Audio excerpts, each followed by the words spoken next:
Beautiful. All right, everybody. Welcome to a special edition of Challenging Class. Today, I'm your host, Renji Lee, and I will be interviewing Cecil Dwyer, the original host and creator of Challenging Class. I am your guest. How you doing? Very good, actually, sir. Thank you very much for having me. Well, thanks for having me. Yeah, I get it. Yeah. Okay, my first question to you. Yep. Challenging Class is the name of the podcast. Tell me, Yes. how did you come up with that? That's a great question. So I've been a teacher for a really long time. I think a long time. Yeah. I'm going to my 19th year, I think, in September. And I think that every teacher that listens to this episode or every teacher out there probably can relate to the concept of having a challenging class. And so that's where the idea came from, because I really wanted to talk about what's going on in education. And everybody, every educator can relate to having that one class that's so challenging. But also the other piece to this was that this concept of challenging class, we're actually challenging the concept of class, like the class system, right? Mm-hmm. And I think that there's an assumption that private schools are better and that only certain people can access them. Mm-hmm. I just wanted to kind of play on those words just to bring awareness to really what this podcast is about, which is just education, anything and everything related to education. Beautiful. Right? The good, the bad, the ugly, and everything in between. Okay. Well, quickly, let's go into that idea of class and into public versus private. Yes. Talk to me about public versus private and that whole debate. Okay. So I have limited experience working in the private sector. Right. But I have actually had some experience working in a private school. So that was overseas, actually, where I worked at a private school for international students. And in that role, it was very eye-opening because for a multitude of reasons, really, but it's really just because of everything that these kids had access to. So if I think about the expectations and the universities and colleges that they were expected to go to, you would have pretty much all of your Ivy League schools, international schools that would come and do a presentation for these kids. And there was an expectation, again, that everybody was going to go to one of these institutions and that everybody was going to how can I put this? Make moves, let's say, when they get older, that they were going to do meaningful things, that they were going to become sort of powerful people. And their grades were not necessarily what mattered. It was the expectation still existed. Mm-hmm. Now, if I juxtapose that with a public school system, obviously that's heavily dependent on government funding, for example. And I find that in my experience in a public school, depending on the neighborhood you work in, there might be an expectation that everybody's going to, go on to higher education. But I also find that a lot of my work in public school was motivating students. I think that there's some different issues that come up in a public school system versus a private school system. One of which is, for example, in a private school system, I had to spend a lot of time justifying the grades that I gave students to parents. Okay. So there's a lot of parent sort of pressure. Whereas in the public school system, again, my experience has been that that's not the case. In fact, I would rather more parental involvement, to be honest with you, in the public school system. And I think that in some ways, some of my bigger issues would be that challenging class, like coming up with classroom management and being able to make sure that I can set the stage for actual learning to take place. Mm-hmm. Like, it's not a crazy environment. Like, it's calm and people are able to, be in that environment and do work without people screaming or a fight happening behind them or yelling and carrying on. So just two different experiences. But again, falls under the umbrella of education nonetheless. Okay, just real quick, I want to go into that part about the environment. So private school, perhaps there's more funding. I want to talk a little bit about the environment. Did you find more fights in public schools or private schools? That's an easy one. Public schools. Okay, and why? Oh my God. I don't even know if I have the answer to why. Yeah. But I mean, okay, so I asked somebody the question the other day. We talked about this. I asked my friend, what is one of the things that you value most about the education that you had, or what is one of the toughest things, or one of the most useless things that you had to deal with in education? Right. But again, one of the things that he responded was he valued the idea that he got to meet different types of people from different walks of life with different personalities. And he credits school with being able to teach him how to navigate that, because obviously you get older and there's different people with different backgrounds and with different personalities, and you continue to have to navigate that. So there is value there.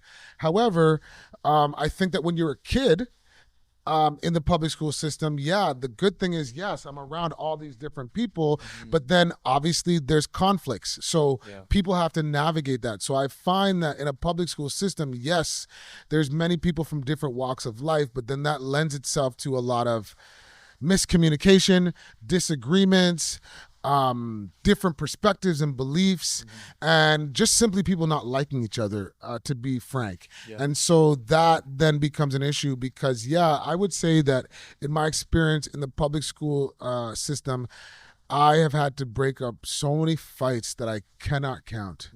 Like, I really can't. And then there's this weird space that you are in as a teacher, because if you don't intervene in the fight, then you are looked at as being neglectful. Okay. But if you do intervene in the fight, and you grab a kid, for example, you are now opening yourself up to allegations about, putting your hand. So you're almost damned if you do and damned if you don't. It's a lose-lose right? kind of situation, Like literally, I've had to bear hug kids and walk them away.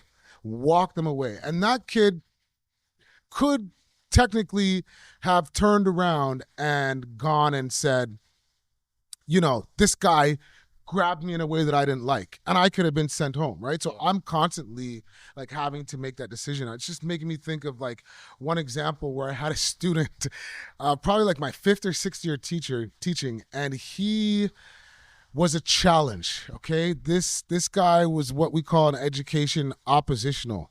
An education op. Well, yeah, there you go. Yeah, I forget that that's like a really, that's a slang term now. It's a slang term now. Okay, yeah. You got some ops. But yeah, so we call it oppositional defiance in education, and he just didn't listen to anybody. And that's just how he was, whatever. You get to know students. But there was this one moment where he was in a class with another teacher, and the teacher put her hand on his back as if to say, settle down and stop. And he then turned around, went to the principal, and made this allegation. I don't like how I was touched by this teacher, so on and so forth. And that teacher was walked out of the building, right? And that teacher was on leave for a certain amount of time. Now, this is a student that had been a bully for many students and teachers, mind you, and that was oppositional, did not listen. But again, all it took was that one little statement, and the teacher was walked off the job. So it's just a weird dichotomy. It's a weird situation to be in, because obviously you want to help kids, but I find that that's part of my issue with education nowadays too, is that a lot of people are just worried. So it stops them from doing what they know in their hearts are the right things, because they're worried about getting in trouble, right? It's a difficult thing for you to deal with, because at one side you're worried, but at the same time you want to do the right thing. And of course, then there's this whole thing of, okay, well, you spent so much time studying and working here, after working here for, maybe 19 years. Right. Then having someone being like, oh, this person broke up this fight and now they're suspended or something because of this. Exactly. It's just a situation where you don't want to be in. And I think as a teacher, you should have some credibility where people are like, this person has been an all-star for 19 years. You're like LeBron James of teaching 19 years. And it's like, after all this longevity of doing all this stuff, like, there should be some kind of leeway. But okay, because you like the LeBron James comment, let me go ahead and ask you about this. Longevity in teaching. Yes. We talk about teachers being burnt out. Yes. What do you think is key for longevity in teaching? Because 19 years is a lot, it's a lot of time. Yeah, boundaries. Boundaries are key. I think in any job, But you'll notice now there's this trend where people send emails now where it's like, they'll have this kind of like tagline at the end that speaks to like you not feeling the pressure of responding After business hours. after business hours. And I know that there's governments out there as well that are kind of mandating that people are not forced to respond to emails and messages and do work related things after they're gone, right? But it's just not possible. Like, it's not possible to do this job and to do it well if you're not spending a bunch of time outside. And it's just the reality. It's like, and I don't think people fully understand that. Like, it's report card season right now. And I probably get 40 minutes a day Yeah. that I have as what's called a preparation period. And so within that 40 minutes a day, it's like I'm expected to plan for the class, do all these extra sort of menial things. I wouldn't even call them menial, but do all these different teaching related tasks. But there's an expectation that I'm supposed to get these report cards done. And I was talking about this to somebody earlier today, and it's like writing an essay for each individual student. Yeah. And the expectation is that you're going to get this done. And in most cases, we all expect teachers to get this done on their own time because 40 minutes a day simply is not enough to write 20 different essays. You know what I mean? I could use ChatGPT. I could, and to be fair, some teachers are starting to do that, but Right. they're supposed to be personalized. Yeah. Like I'm a parent. So you're thinking about from a parent's perspective, they want to actually know how their kid is doing. Of course. So if I want to do this job justice, like I actually have to put in a lot of time, effort, and yeah, I just don't think that's sustainable. So to do this job properly, again, to come around and answer your question again, we need to have boundaries. Boundaries, because this is where the teacher burnout comes from, right? When you're constantly burning the end of the can, or the can, or I forget how the saying goes. Burn the candle at both ways. At both ends, it's like it's not sustainable. It's gonna end up a situation where either you're not doing your job properly or your personal life is gonna suffer in some sort of way. And I don't really know if the public fully understands that.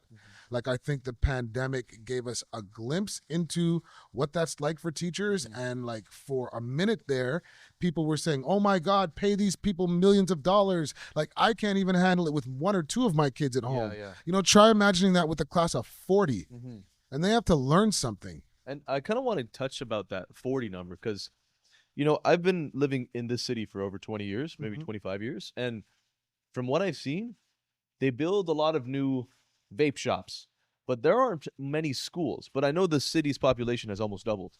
So my question is, like, when you started, what were class sizes like?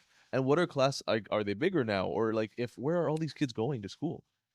So I would say class sizes have remained more or less the same. Okay. I would say that you likely would find each classroom to be somewhere between 20 to 40 people. 40? 20 to 40 people, especially once you get into the higher grades like high school, Yeah. where there's an expectation that they're a bit more independent. Right.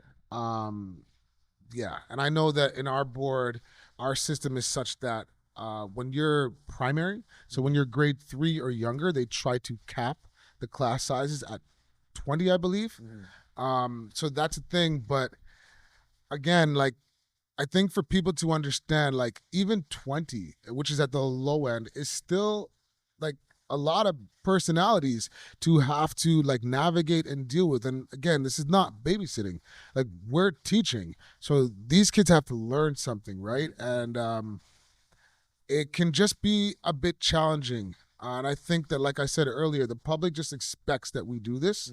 And nobody really sort of questions how we do it. It's got to get done, right? And so again, thinking about the theme of this whole podcast, it's really just to bring awareness to that. This is not a 9 to 5 job. This is not a job for the faint of heart, and your teachers are putting in a lot of effort a lot of effort. Even though they may have their shortcomings, there's a lot of things that we are doing during our own personal time to make sure that students are successful. I mean, You know? teaching is one of the most important things because you're literally training the next generation. So obviously we talk about, like, for example, with COVID, a lot of people weren't able to go to school during those years, and that's probably definitely affected their schooling. Maybe their parents tried to help, maybe they tried to learn online, but Mhm. are there any cases where, like, you might have someone in grade 11 but their math skills are at grade 9, and like Oh has my there God, has yes. anything like that happened? Yes. Because people are at different levels, like when it Yes. comes to everything. But tell me a little bit about that and how you deal with it as a teacher. Okay. Well, okay. So there's a couple parts to this. So we do something that's called differentiated instruction. There's different terms to explain this, but the idea is that you meet kids where they're at, Right. right? And you try your best to differentiate the curriculum so that it meets everybody's like strengths, for example. So if you're a visual learner, I need to make sure I'm hitting that. Right. If you learn through moving, like what we call kinesthetic Kinesthetic, learning, yeah. right? Then I need to make sure that that's factored into my planning. We also do something called diagnostic testing, so or assessment for learning. So essentially, sorry, what this means is like before we even start something, I want to know where you're at. Yeah. So I'm giving you a test that's going to inform my teaching. So now I'm looking at this math test, for example, on fractions, and now I realize that hey, you know, you didn't learn how to compare fractions, or you didn't know how to you learn how to multiply fractions. So now I have to make a mental note of that, and then I have to go back perhaps and reteach that to you, or perhaps to the entire class, or a whole faction of the class. What the challenge now actually is that in high schools, what we're seeing is there's a push to not tier students, right? And so this has happened to some degree where there's no advanced level classes as much, where we want to give everybody the same chance. And so the problem here is that where you do have students that have gaps in their learning, so for example, let's talk about a grade 9 student that's coming to this math class when they're actually at a grade 6 level, but they're also in that same class as another grade 9 student that's like ahead of their class, and that could potentially be a grade 10 or 11 level in math. Right. And now the challenge is for the teacher to try to meet the needs of all of these students. So there's the curriculum baseline, there's what I'm supposed to be expected to teach. But if I have these students that are coming in this room and they don't know this stuff, I have no choice. Yeah. Or I do have a choice, really. I can go back and teach the stuff that they missed, or I can just say, that's not my problem and just move on. Yeah. Right? So you're stuck between a rock and a hard place. Because if I do go back and teach this stuff, well, now a parent or anybody for that matter could argue that I'm doing the rest of the kids a disservice because I'm not actually teaching what I'm supposed to be teaching at this level. Yeah. You know what I mean? Because I'm trying to close that gaps. So it's like, what do? It's like constantly like a juggling act, right? It's like I could like plan for these students that are doing really well and say, okay, you guys do this on your own while I meet with the kids that are a little bit lower. But it's like, is that fair? Is that equitable? Right? And a lot of teachers will tell you that's often what we do. Yeah. We actually I don't want to say placate. That's not the word I'm looking for. We address the needs of the kids that are lower to try to bring them up. Whereas if you have a student that is at grade level or even above, it's sometimes difficult to give them more enriching work because you're worried about this kid that's not even at that baseline. Yeah. Again, I can't speak for every teacher, but for myself, like I kind of erred on the side of like, okay, well, you're already at grade level. You're already meeting the expectations. So I know that I could push you further, but like, I got to worry about this kid that is like 2 grades behind. And I need to do what I can to bring them up. Right. So again, this is just something that the general public doesn't understand. You're constantly playing this like triage, right? It's like, and then again, like once I plan for these lower kids, Once I'm done spending hours planning for that lower kid, I have to be like, okay, now I have like maybe 30 minutes to plan for these higher kids, or maybe I just say forget them altogether, Yeah. or maybe I spend the whole rest of my night planning for these other kids, and then I haven't had a second to myself. Absolutely. You get what I'm saying? So it's a challenge. Mhm. It's a balancing act. Um, No, it's definitely difficult because you've got a current line and you've got people who land on both sides of the line. And as a teacher, you want to make sure these people can advance to the next grade. So you want to make exactly. sure no kid is being left behind. Exactly. That might mean at times the people who are exceeding the expectations, they don't get the chance to challenge themselves as they should. But I remember, like, I know when you get to grade 12, there's like the advanced functions class and then the calculus class, and then there might be like just the regular functions class. Yes. How do you think that could help if there is like a grade 9 plus class or just a regular grade 9 class? Is that a thing? And how could we make sure that we can meet people where they're at? Yeah, I believe that that's a thing. You know, you can always find sort of enrichment classes, and then obviously at the high school level, you know, we talk about AP classes, for example. And depending on the school board that you're in, they might have like advanced level courses and things of this nature. It's just that's where the family comes in, and that's where the student really needs to come in to figure out what type of learner there is and whether or not they're able to meet that challenge or not. And to be frank, I think that, and I know a bunch of high school teachers are going to hate me for saying this, but I feel like once you get to that level, you know what you're dealing with. When I'm dealing with a grade 12 class that's in an AP class, for example, Right. like I'm pretty confident that they know they're in the place where they're meant to be. Whereas at the younger grades, sometimes it's talking about the beginning of high school, you may have to tap a kid on their shoulder and say, you need to get a tutor. Or, for example, like this might be too challenging for you, having those difficult conversations, right? And again, like you're asking like young teenagers to make these decisions when they're really not even sure in some cases, like where they don't even know what they want to do with the rest of their lives. Yeah. Um, so it's like they're taking math just to take it, but they don't know how they're going to use it per se, right? They don't know what the best course of action might be. So that's a really tough question to answer because the advanced classes are out there, but I think in a lot of cases it's up to the families and to the student to sort of do this figuring out process Yeah. to see if they're ready for it, you know? Based on their grades or based on how much they struggled or succeeded in that particular class or subject. It makes me want to ask a little bit about like people's favorite classes. So I'll switch the topic a little bit. I want to ask, Yeah. when you were in school, what was your favorite class? Uh, oh God. I had a few actually. I liked school. School? Yeah. Like I Okay. actually liked school. I know people are gonna maybe think that the first thing I'm gonna say is gym. A lot of kids love to say, "Oh, gym was my favorite class," but no.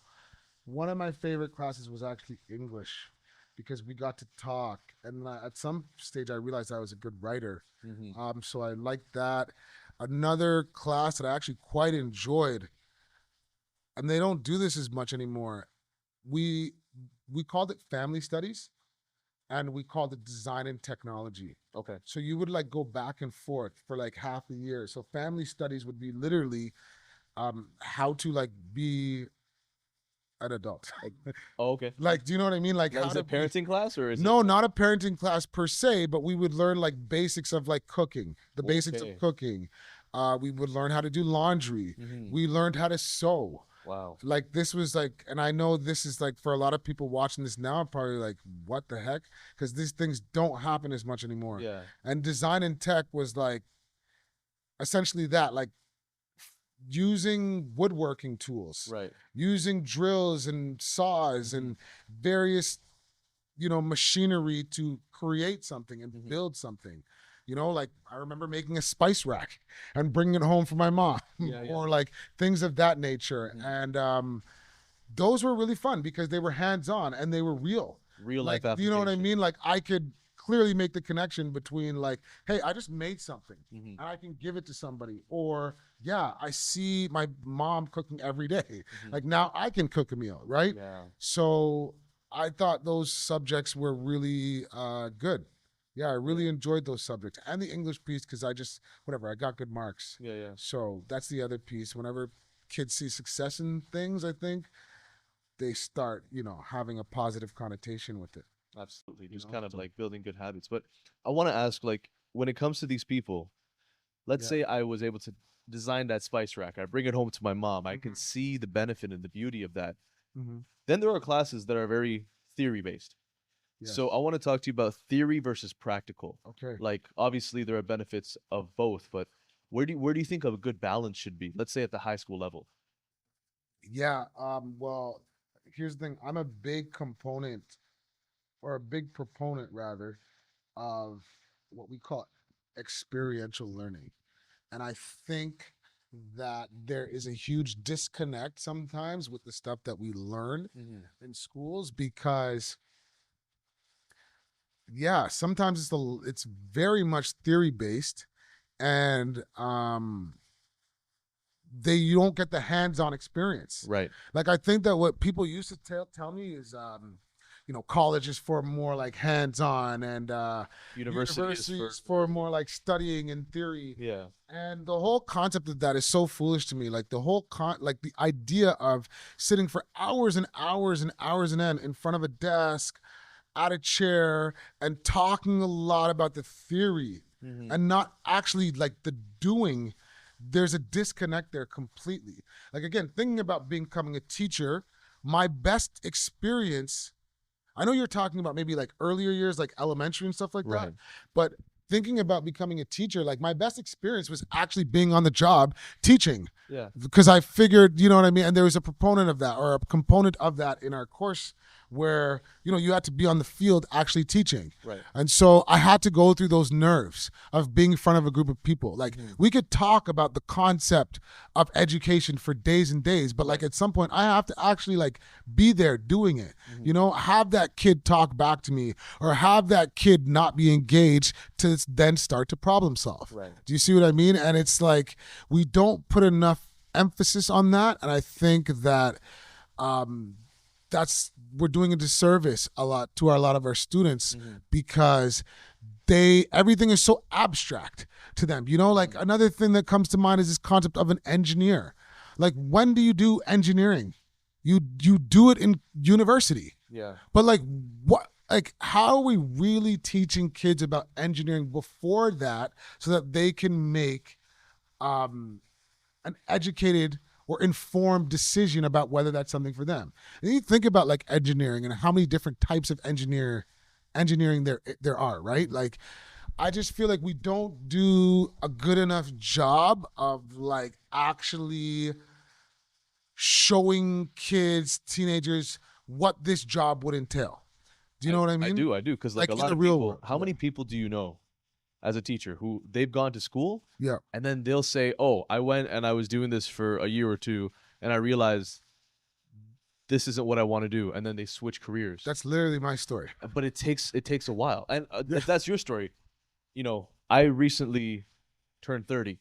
Yes. So I went to school originally for pre-med to be a doctor. Right. I realized, and I was doing well. I had like scholarships, everything was going well. Mhm. I realized, okay, I don't have the money or the financial means to continue this path. I'm going to switch and be a filmmaker. Oh, financial So- bad choice. But that's Yeah. what it was. I thought you didn't have the passion. I thought No, I loved it. If I could be a doctor now, I would still do it. Oh, very Yeah, interesting. it's a beautiful thing being able to help people, but it's like, okay, well, I don't have the 250K to go into debt and watch my parents like work so hard right. to be a doctor. So then I switched and I said I'm going to be a filmmaker. That chasing my dreams, very bad idea. Instead, what I did was I worked in the bank, in retail and corporate investment banking for about 8.5, 9 years. Mm-hmm. That was able to give me my foundation. Mm-hmm. But if I had known, maybe I wouldn't have gone that path. And no one was there to say, hey, this is what a doctor actually does on a day-to-day basis. You think about like Grey's Anatomy and House and all of these Exactly. things, but that's not really what is happening. Or even the amount of studying, like to do pre-med. I think it's like 7 years, the whole Yeah. Like that's after you get your degree. It's an Yes, additional yes. 7 years. So then And your then you have to undergrad, do your what's it called? residency. Your residency. Oh my God. So it's like aside from the money piece, Yeah. it's the time commitment time too. commitment is huge. Right? That a lot of kids, there's a bunch of, like I know a student right now. She's in grade 11 Yeah. and she has every like intention of becoming a doctor, and this is a good conversation to have with her. Like, do you understand that you are going to need to make this type of financial investment, Yeah.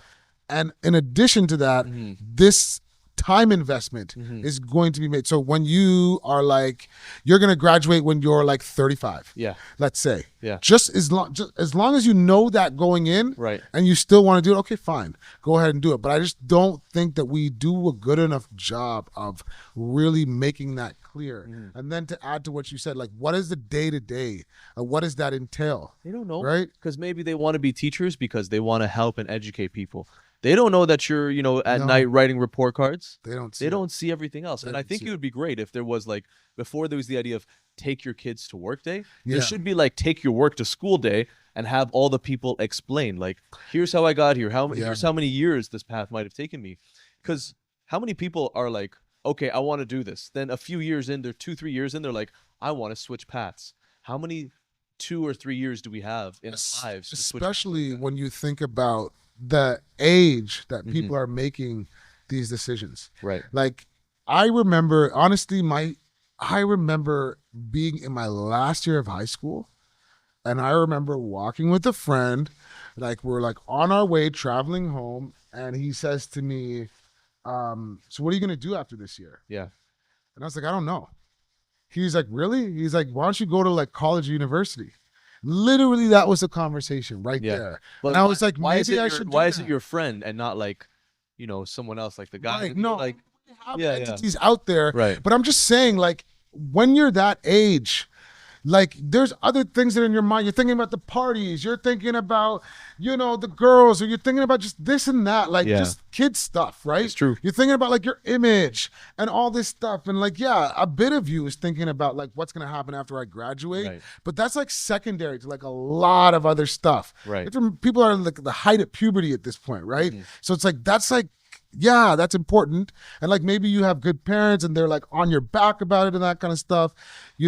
There's a lot of factors there. But I just remember having that conversation and being like, shoot, yeah, maybe I should like start looking into this, right? Yeah. And then it became like a scramble. Not a scramble, but it's like, okay, well, what am I going to do?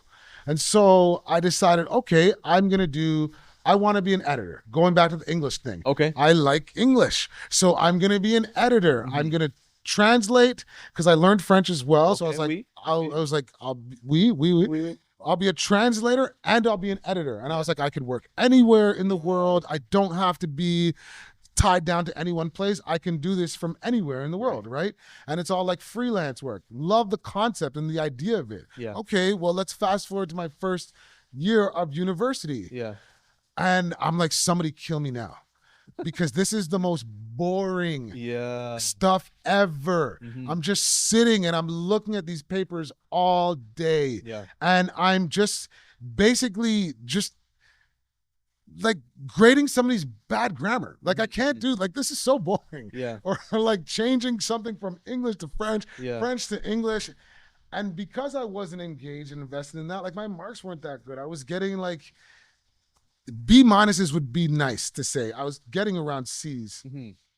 And then I had like I was like in charge of a camp 1 year during the summer, working with a bunch of kids. And it didn't feel like work. I was like, okay, this is fun. Yeah. Because we were just like doing games and they were like doing all this kind of stuff. And I'm like, I'm in charge of this. Like I was like, okay, we need to switch. Something's not working here. Yes. Because and that was it. My second year, I made that pivot. And I was like, you know what? I think I'm going to become a teacher. But check this out. Like, you were able to find something you love and you found it and you got in that groove and then you continued and you were able to be very successful from there. Right. My thing is, I wish you could learn about this in grade 7. Exactly. Like, there's like, you have to do 40 hours of volunteer work. Yes. I wish it was like you have to do 40 hours every year from grade 7 onwards. Try out a trade. I want you to try out something administrative. I want you to. For me, what I think is, if you're 19 to 21 Mhm. and you say, "Hey, I want to switch careers," it's totally cool. But if imagine you had that information at 15 and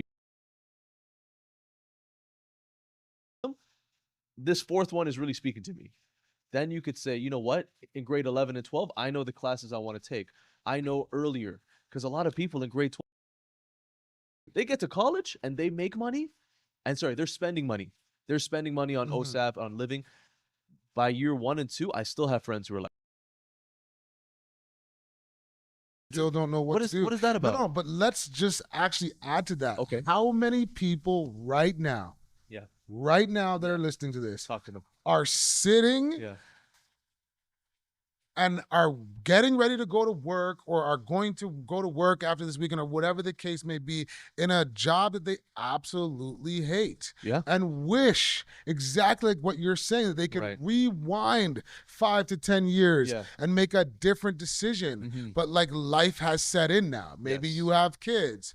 Maybe you're feeling like it's harder to start. Maybe you have, and I've told you this one before, maybe you have a job that has what we call golden handcuffs, which is like it's just good enough that it's not pushing you to leave it. Right? Maybe you have good benefits. Mhm. Maybe your pay's decent. You hate going there. But you know what? It's giving me enough that I can, outside of here, do some of the things that I want to do, right? Yeah. So it's just like, and this is the issue, right? Like a lot of people don't figure this out until they feel themselves Right. like it's too late. Right. And so this is one of those things. And it's because I feel like we don't do a good job when kids are young, really showing them what the options are for them, what the options are out there for them. Yeah. Like I'm dealing with the same thing. Like I love to talk. Like so funny. Like even in starting this podcast, Okay. it's just like, you know, you have these reoccurring thoughts that come in your mind. Uh-huh. I remember being in university as well and going out one night and speaking to somebody and then being like, yeah, I'm in journalism. I'm doing broadcasting. Okay. And me thinking to myself, geez, I would love to do that. Mhm. But then just pushing it aside, like it's too late. You've already decided. You know I'm what I already mean? here, I'm just gonna You know what you're continue. going to do. Yeah, I'm already in this. Like I can't, I'm not even going to like entertain that idea. Yeah. Because it's too much now. Like to go back and to start like, and this was when I was still in university, maybe third or fourth year, right? Like just talking to somebody at a bar. Yeah. But it's just like one of those things. But I've always had in the back of my mind where someone was like, oh, you might be good on radio. Right. Or something like that. And then I go back to that comment, like that person telling me about their broadcasting and me thinking about going to journalism Yeah. and whatever. And then you just kind of close these pathways off Mhm. to yourself arbitrarily because you're just like, no, I'm just going to, do you know what I mean? Continue. And I Yeah. I'm not blaming this on anybody per se. It's not education's fault. It's not my teacher's fault. It's not my parents' fault. But we just have a system that's set up that doesn't necessarily encourage kids to be curious about what they want to do when they get older. Yeah. It's just like follow these instructions, follow this blueprint, Yeah. sit down, be quiet. Today we're doing math. Do this. Yeah. You know what I mean? We don't spend enough time asking the questions and like having them do the figuring out of like, what would I do when I get older? You know what I Yeah. mean? And then we start asking them when they're like 13 or 14 years old and they don't know because no one's asked them ever. Ever. And you deal with the issue of them being like in the height of puberty and it's like, There's a lot of come stuff on. going Yeah, there's just a lot happening, right? So yeah, it's a tough one. I think what's important is like, and if you're watching this now, here's a PSA to you. You might have went a long way. Perhaps you went the wrong way, but it's never too late to turn around and to do things differently. Not even turn around, I would say though, just to pivot. To pivot, yeah. You know what I mean? Like Yeah. people are going back to school in their 50s. Like there are people that are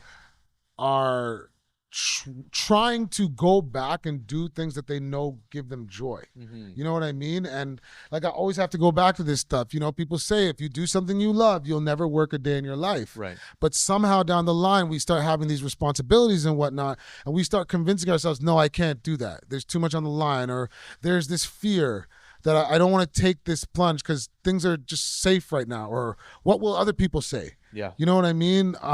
What's my family going to think?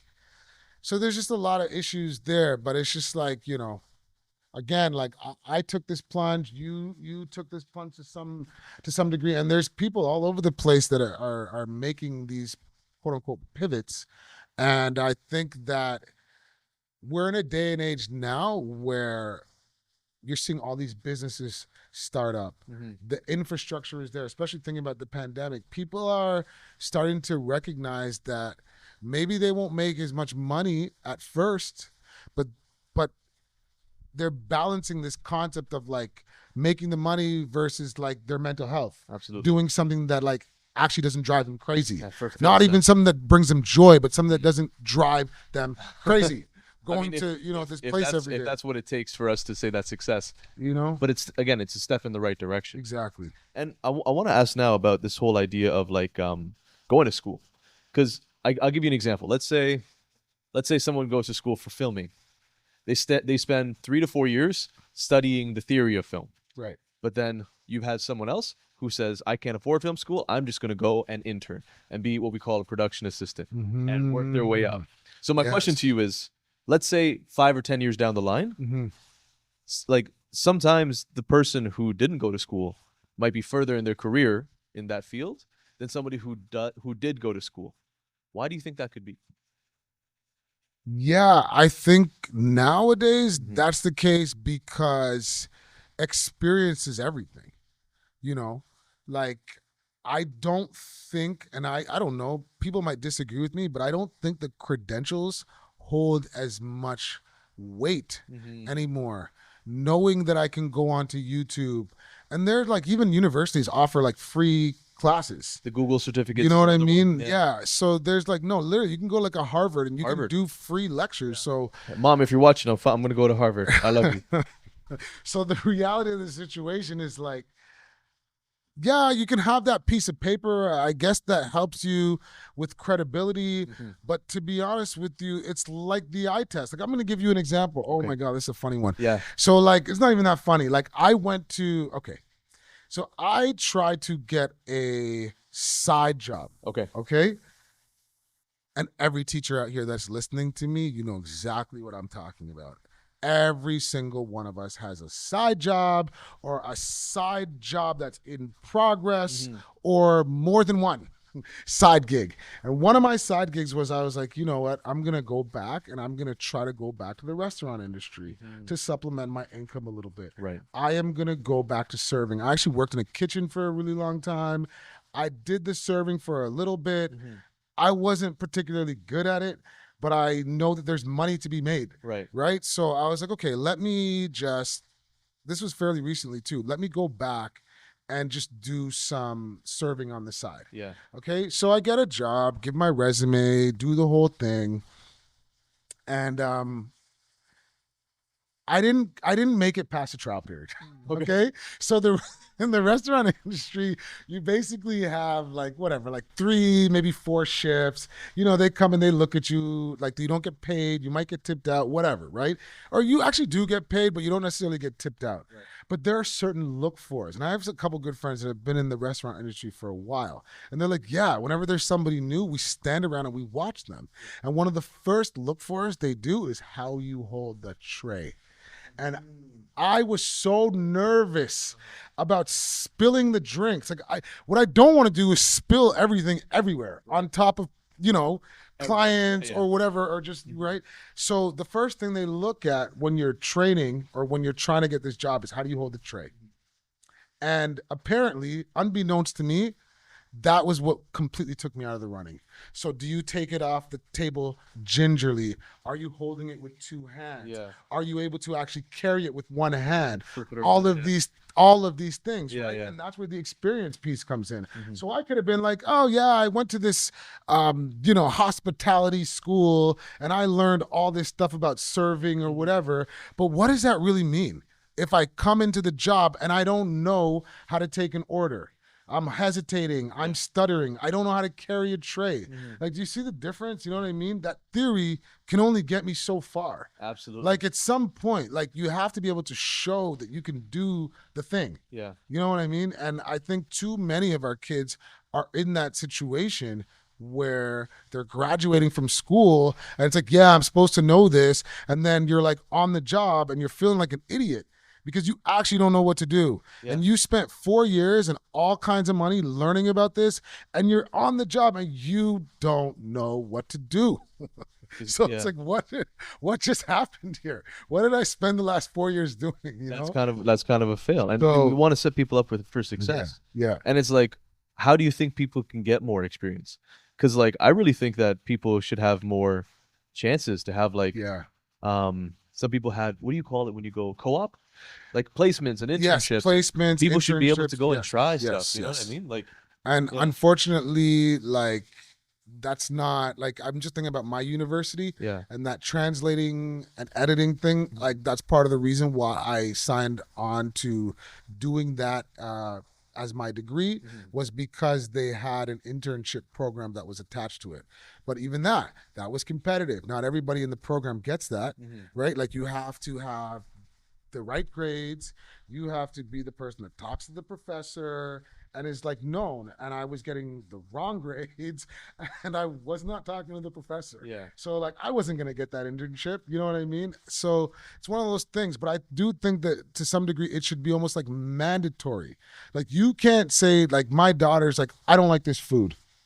And I'll say to her, you can't make that decision because you've never tried this food. Wow. You can't say that you don't like it because you've never tried it before. At least if you tried it, now you can say after the fact, okay, I've tried it and I hate the taste of it, right? But I just think that every kid needs to, again, to connect it, every kid needs to be able to actually have that experience in the thing before they say, this is what I want to do. Absolutely. You know what I mean? And I think that that's what we're missing a little bit in education. And let's be honest, okay?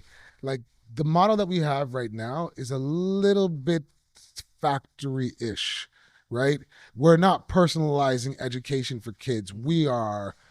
It's like a one-size-fits-all approach, right? And just like you were talking about earlier, it's not like we're not trying. It's just there's a lot to do. There's the report cards. Exactly. You got people, instead of at a grade 9 level, they're at a grade 7 or Exactly. grade 11 in the same class. So it's like, it seems like this sector just needs more resources. Yeah. Talk to me about that. Well, here's the thing. A lot of people have good ideas in education. Obviously, going to teachers college and things like that, you learn all about these people, Piaget, John Dewey, all these thought leaders when it comes to education, and that's great.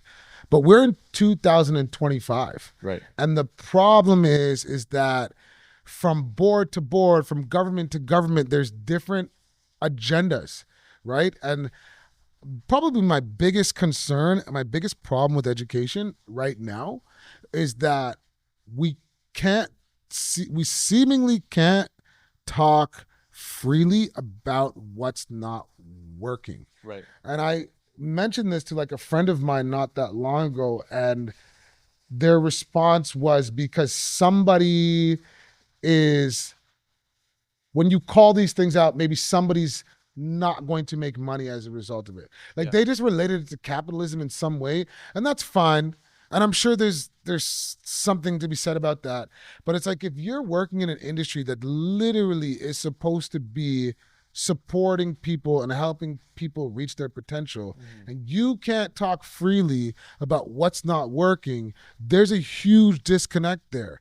And he starts to ask the question, like, yeah, maybe this is for something else. Like, why can't I say that this thing's not working for these kids without fear of being reprimanded? You know what I mean? Like, it's so weird. Right. And there's like this underlying, like, unspoken culture that exists in education where it's like, we're not allowed to call these things out. We're just supposed to be quiet and just continue trucking on like it's been.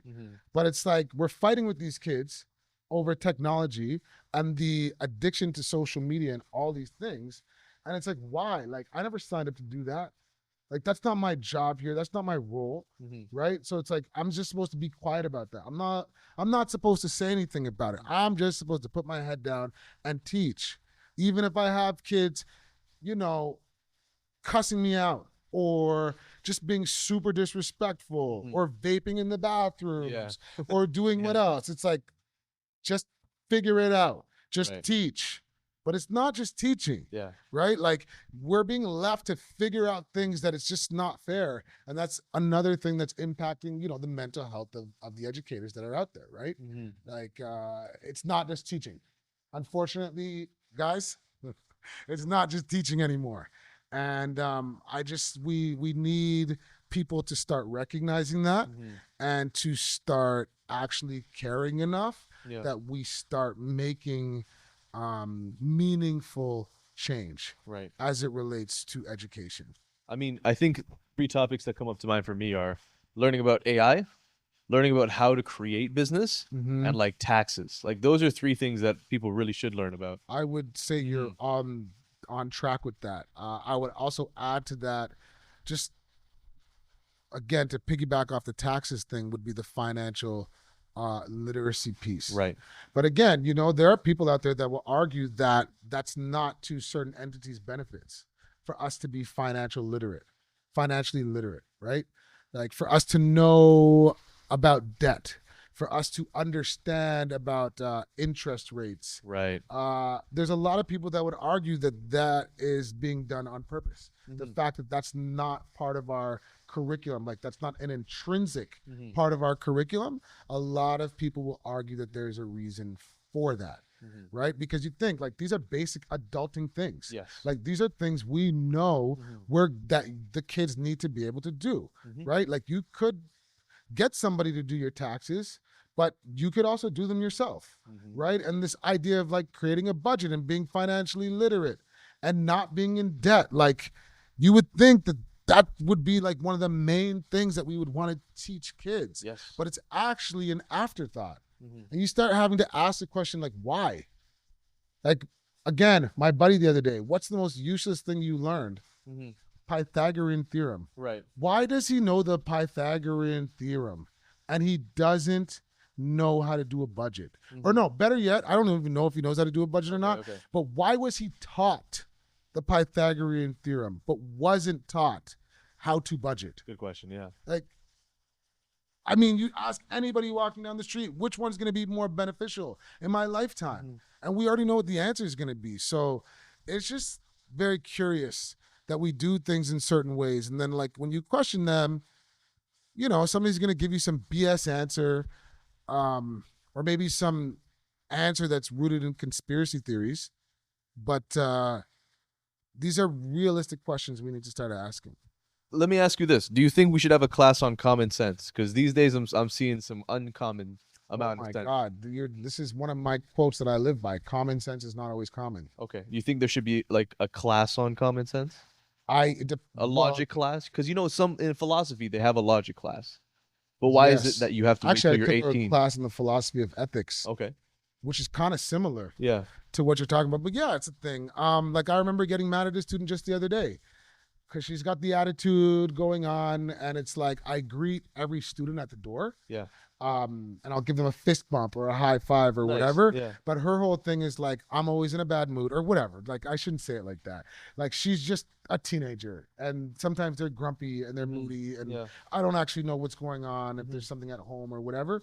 But every single time we do this greeting, it's like, I'm not going to fist bump you. I'm not going to even look you in the eye. I'm just going to say hello real quick, and I'm going to sneak through the class. Yeah. The other day, actually last week, I had to be like, listen, okay, I'm not asking you to touch my hand. You don't have to fist bump me, none of that. But I do expect that we're going to at least make eye contact. It's like our way of saying, hey, you are a person and you exist. So like to answer that question, like that's something that I'm even noticing from kids, like a lot these days. Is just like you'll walk by them in the hallway or whatever, even when you're talking to them, and it's kind of like that eye contact piece or the common courtesy piece. It's like, we don't have to be best friends. You can acknowledge that somebody's there. You can do a head nod. You can do a hi. You can do a quick smile. Like it's not, it's okay. You're gonna be okay. You know what I mean? And I don't know. So again, to your point about common sense, like some of these basic things like are being lost. Some of these things that we kind of take for granted. And then as adults, we'll get mad at kids because they're not doing it. But we haven't actually taught them how to do it. So again, common sense is not always common. Do you get what Yeah, I'm saying? I get you. And I'm wondering, like, why isn't there a thing where the city can get a survey, a referendum, and say, what do you want your kids to be taught? And there are some check marks. And then they can rework the curriculum a little bit. Because I don't remember the last time I had to use my ancient Mesopotamian history, but I do know when I have to pay my taxes, and Right. that's every year. Right. Right. So, I mean, like, Right. parents and people should have a little bit more thought, but everyone's working and trying to make, trying to make their wage and Yeah. parenting, like especially for my parents, I have two immigrant parents, so Mm-hmm. both of them were working. Mm-hmm. The school took a lot of care of me. Mm-hmm. So when I came back, they were like, okay, well, let me see your test. Mm-hmm. That's how they knew if I was getting an education or not. They might ask me some questions. My dad was Right. an engineer, my mom was a nurse. So Right. they have questions about biology and math. Right. But no one could be like, okay, well, your son can't swim, so he's going to drown in the pool. Like Exactly. there are those areas that are blind spots. No, those gaps. And Yeah. we have to find a way to fill those gaps. But if no one's talking about it, how are we supposed to address them, right? Yeah, there's so much there with what you said because sometimes you'll have parents that just really are just like dropping the kids off and just expect that. Kind of like daycare. In a way, some teachers will say, yeah, we feel like glorified babysitters. But there's a lot of pressure too because then they just expect and sometimes it's not like it's not that they're trying to treat it as daycare. Mm-hmm. Like some cultures and some parents legitimately place high value Mm-hmm. on education and teachers. Mm-hmm. And they really look at you as a professional. And so when they're dropping their kids off, they're actually feeling like you're going to make this magic happen. Mm-hmm. Right? And unfortunately, there's so much that we have to contend with nowadays that as a parent, it's very hard for them to take the laissez-faire approach, right? Yeah. Where they're just kind of like hands off and leaving it up to the teachers. And we understand that there's a lot of work that parents have to do aside from their regular jobs, right? Mm-hmm. Like the parenting, like it's hard. Like let's just call it what it is. But I think that there needs to be more of a shared relationship. Like just even thinking about what you said, mm-hmm. like maybe it should be a situation where parents have more of a say. What do you think your kid should learn? Yeah. You know what I mean? And they would directly relate it to probably what their experience is right now, mm-hmm. like what they're struggling with right now. And I believe that there's a lot of people that would concur with me that, or us, when we talk about taxes, financial literacy, even going all the way back to what I was talking about earlier with family studies mm-hmm. and design and technology. Like, I'm not afraid to say it. Like, I am not very handy.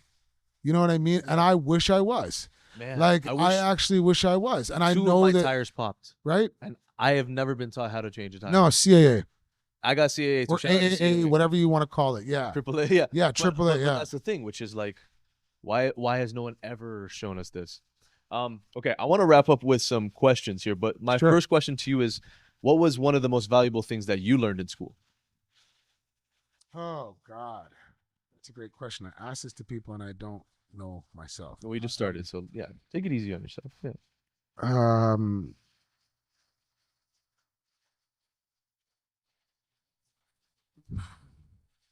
Probably the most valuable thing that I learned in education was social capital. Okay, talk to me about that. Yeah, I grew up in a neighborhood that wasn't very well to do. Mm-hmm. Same. Okay. Yeah. And I remember going to a school eventually when I was in middle school that was outside of my neighborhood. And I remember that one of my good friends at that school was actually very well to do. Mm-hmm. And I remember going over to his house at lunch. And I remember being in absolute shock that people lived like this. Yeah. And I had my like little lunch, which was like I think a beef patty and a pop. Yeah. And he was like, put that away. He was like, I have somebody here that's gonna make us lunch. Mm-hmm. And they did that. And we sat there during the lunch period and we Like we played video games and somebody brought our lunch out to us. Yeah. And we just ate it. And then like I remember getting invited to his birthday party and all of these things, and come to find out both of his parents are lawyers and whatever else, right? But this was something that was completely new for me. So just like this understanding of social capital, like when I think of people that are in prominent positions, I tell kids this all the time, it's not the smartest person in the room that's going to get that job. First of all, you need to be well liked, right? People like to work with people that are nice people. Yeah. Let's just say, to put it That simply. Yeah. Exactly. But also, like, it's the people that you meet. Like, I've actually seen things online, like a better predictor of, and I wish I could quote exactly where I found this, but a better predictor of your child's education is the people that they meet and they grow up around versus like the teacher that they get. So that social capital piece is humongous. I'm just thinking about like private school students, for example, that might not be the most academically strong, but in the summertime, they can get a job from their friend's parent that owns this business. And they're starting to gain set experience that we're talking about. You get what I'm saying? That propels them to a position in the future. Absolutely. Do you know what I mean? And it's that social capital piece that I don't think we spend enough time on. It's that exposure to that we want our kids to have. Nature versus nurture, even like having your kids be exposed to different types of engineering jobs, different types of wealth, you know what I mean? Different places in the world. I think would speak volumes for their future success. Yeah, I think a part of that is the school. Like, you can't control who lives in the neighborhood, but every community does have a responsibility to its children and to its people who are in school. Yeah, I mean, like, we're not trying to make parents feel bad for not bringing their kids on trips per se, but schools can definitely build relationships with private schools. Yes. Schools can build relationships with other schools in other neighborhoods and create connections there. You know, like I'm thinking about a private school that was attached to the school that I'm currently working at. And what used to happen was once a week, they would come and this private school, this was their way of sort of giving back, but they would do different initiatives with the students at my school, whether it was reading, whether it was playing a shared game. I even had an idea for the two schools to come up with an Instagram account that teaches people about that particular neighborhood. So it gave a chance for the private school to come over to our neighborhood and learn about like what's in that neighborhood, but also the opposite was true. So the kids from our neighborhood can then go visit them in their neighborhood and see what that's like. Very akin to what we're talking about, where I met that friend and I was like, oh my God, like I've never seen this before, right? Like I think just even being able to see that, like I'm thinking about so many kids that I've tried to convince, like, just go down the street, get out of this neighborhood and see what's around the corner from you. You know what I mean? And we undervalue that, you know, what it's like to just show kids possibilities. You know, I think there's a lot of value in that. So And the world's a big place. yeah, And, you know, exactly. being able to show them that, I think, is a beautiful thing. And it's sad to say that some kids won't get that opportunity. But the more that we can make these happen, the more that we can have these kind of conversations, this is how we can make those changes. And I'll wrap up with two questions. My first question is, you know, as we're continuing with this podcast, Yes. I'd like to hear a little bit more about what kind of guests you'd like to speak to. So if you can look in that camera and talk about the guests and like who you think should watch this podcast and who you'd like to bring on. Yeah, I mean, this podcast is for anybody that has any relationship with education. So whether you are a parent, a former student, a current student, or just interested in this concept, not even concept, in this topic, I think this is for you. And one thing that we've often talked about is that everybody has a relationship with education. Whether you dropped out of school, whether you were homeschooled, whether you went to private school, whether you went to public school, whether you're still a student, one thing that we know is true is that almost everybody seems to have some sort of opinion, perspective, experience, relationship with education. And so what I would really like to see on this podcast is for thought leaders, people that have great ideas in education, to please come on and share with the rest of the world what you are creating. But I also would like to get perspectives, ideas. You know, I am not big on people that are in line with my opinions and perspective. I think that this podcast is really supposed to provide a platform for all different types of perspectives. Okay, so people that don't think there are certain things in education that should not be included, we would love to have you on. You know, this is not. We want both sides, both sides of the story, and everything in between. And I hope that makes sense for a lot of people. But I definitely don't think it would be helpful for us to just promote one viewpoint or one perspective. And just again, to piggyback off what I said earlier, there's this undertone in education where we cannot talk about things that are not working, or we cannot talk about controversial topics without fear that people are going to jump all over us. And I would like to provide a space where people can do that. Because you know what the crazy thing is, Cecil? They might not be talking about it from teacher to parent, but you can bet the kids are talking about it. 100%. 100%. And they're talking about this at their dinner tables. Yeah. And they know. And teachers are talking about this in the staff room, right? Like, these conversations are being had. The problem is that we're just worried to share our perspective for fear of repercussions, or, and this is going to be a controversial, not necessarily controversial, or because we also live in a society where it's like we're not allowed to change our opinion. So if I say something to you today and I change my mind tomorrow, the internet's now going to come for me. Like, I'm not allowed to change my perspective on something. That's silly. It's actually foolish, and people are allowed to grow. They're allowed to develop. They're allowed to believe something today and then change their viewpoint on it tomorrow. Absolutely. They should be allowed to do that. Yeah. And anyway, this is a call out to anybody that wants to share what their thoughts are or what they're doing in education. We have a spot for you. We have a chair for you.